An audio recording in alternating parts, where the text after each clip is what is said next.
Bharuch C division પોલીસે તુલસીધામ ચોકડી પાસેથી યુવતી ભગાડવાની રીસ રાખી એક વ્યક્તિનું અપહરણ કરી લઈ જનાર બે આરોપીઓને દાહોદથી ઝડપી પાડ્યા. ગત તારીખ 15 મેના રોજ સાંજના 8 વાગ્યાના અરસામાં ભરૂચના તુલસીધામ ચોકડી ખાતેથી બે અજાણ્યા સમૂહ દ્વારા બોલેરો ગાડીમાં જનાર્દનભાઈ રાજભરનું અપહરણ કરી લઈ ગયા હતા. ત્યારે અંગે ભરૂચ સી ડિવિઝન પોલીસે ગુનો નોંધી અલગ અલગ ટીમ બનાવી ભરૂચ શહેરમાં તેમજ આજુબાજુના વિસ્તારમાં શોધખોળ કરવામાં આવી હતી અને એ જ સમયે સીસીટીવી કેમેરા જોતા બોલેરો ગાડીનો નંબર તપાસ કરતા એક સફેદ કલરની બોલેરો ગાડી નંબર GJ 20CA6568 હોવાનું જણાઈ આવી હતી. ત્યારે બોલેરો ગાડીમાં કમલેશ માનજીભાઈ પુરા અને શ્રવણ ચંદુભાઈ ગણાવા જનાર્દન રાજભરનું અપહરણ કરી દાહોદ ખાતે તેમના વતન ખાતે લઈ ગયા. જેવી બાતમીને આધારે સી ડિવિઝન પોલીસે દાહોદના નાંદવા ગામ ખાતે તપાસ કરતા એક ઘરમાંથી અપહરણ કરેલ વ્યક્તિને ગોંધી રાખવામાં આવ્યા. જેઓને પોલીસે મુક્ત કરાવી અપહરણકાર કમલેશ ભુરાને શરવીન ઉર્ફે શ્રવણ ગણવાને બોલેરો ગાડી અને ફોન મળી કુલ ₹5.10 લાખના મુદ્દામાલ સાથે દબોચી લીધા.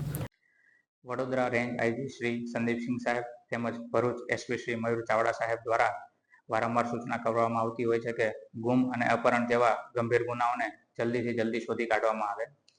જે અન્વયે તારીખ 15/5/2025 રોજ ભરૂચ સી ડિવિઝન ખાતે એક ગુનો નોંધવામાં આવે છે. જેની અંદર એવું જણાવવામાં આવે છે કે કોઈ તુલસીધામ ચોકડી ભરૂચ ખાતેથી બે અજાણ્યા ઈસમો દ્વારા બોલેરો ગાડી લઈને આવે છે અને જેમાં એક વ્યક્તિ કે જેનું નામ છે જનાર્દનભાઈ રાજભર કે જેમનું અપહરણ કરી અને તે બોલેરો ગાડીની અંદર ક્યાંક લઈ જવામાં આવે છે.